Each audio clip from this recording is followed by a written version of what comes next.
La la la la, la la la la la,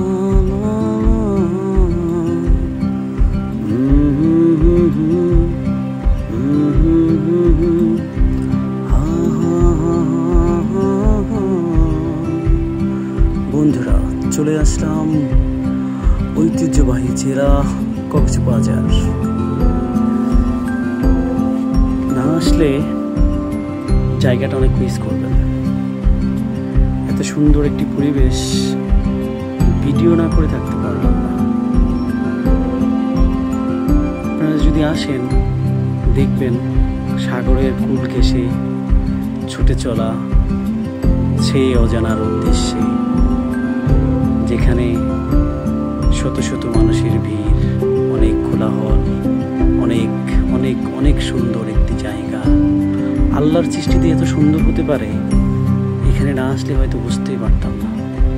আল্লাহ এত বিশাল একটি সাগর দিয়ে দিয়েছে আমাদের জন্য সুন্দর, এবং কি সেই সাগর এত বড় বড় ঢেউ কিন্তু আমাদের কাছে এসে একদম পা ধুয়ে দিয়ে যাচ্ছে। এত ভালো লাগে পরিবেশটা, যে আল্লাহর সৃষ্টি এত সুন্দর হতে পারে। যদি না আসতাম তাহলে হয়তো বুঝতেই পারতাম না। আল্লাহ সত্যি অনেক সুন্দর করে পৃথিবীটাকে তৈরি করেছেন। তোমার কাছে শুকরিয়া জানাই লাখো লাখো। হে আল্লাহ, তুমি আমাদেরকে এত সুন্দর একটি পৃথিবী সৃষ্টি করে দিয়েছ। সত্যি বন্ধুরা, সাগরের কূল ঘেঁষে যাচ্ছি, এতটা ভালো লাগতেছে তা আপনাদেরকে বলে বোঝাতে পারবো না।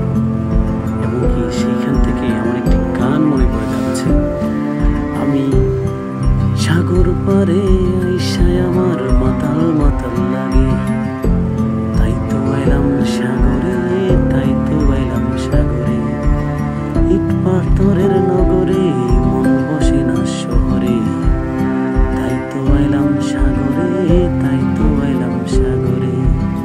এই সাগর পারে আইসায় আমার মাতাল মাতাল লাগে, তাই তো এলাম সাগরে, তাই তো এলাম সাগরে, তাই তো এলাম সাগরে, তাই তো এলাম সাগরে। বন্ধুরা, যারা আমার ভিডিওটা দেখছেন আর এরকম সুন্দর সুন্দর ভিডিও পাওয়ার জন্য আমাকে উৎসাহিত করবেন, এমনকি সবাই আমার চ্যানেলটি সাবস্ক্রাইব করবেন এবং আমার পাশে থাকবেন, এবং আমি যেন আপনাদেরকে আরও এত সুন্দর সুন্দর ভিডিও উপহার দিতে পারি। আশা করি সবারই ভালো লাগবে ভিডিওটা দেখতে, এবং কি মনটা শীতল হয়ে যাবে। আপনি যদি সত্যিকারে আসেন, দেখেন সূর্যটা কত সুন্দর দেখা যাচ্ছে, আল্লাহর প্রকৃতি কতটা সুন্দর। না দেখলে মিস করবেন। এখানে সূর্যোদয়ও দেখা যায়, সূর্য ওঠাও দেখা যায়, দুইটাই দেখতে পারবেন। এবং এতটা সুন্দর পরিবেশ না দেখলে মিস করবেন। সুবহানাল্লাহ, আল্লাহর সৃষ্টি অসাধারণ অসাধারণ অসাধারণ। থ্যাংক ইউ সবাইকে আমার পাশে থাকার জন্য। আমার চ্যানেলটি সবাই সাবস্ক্রাইব করবেন। ভালো থাকবেন, সবাইকে ধন্যবাদ।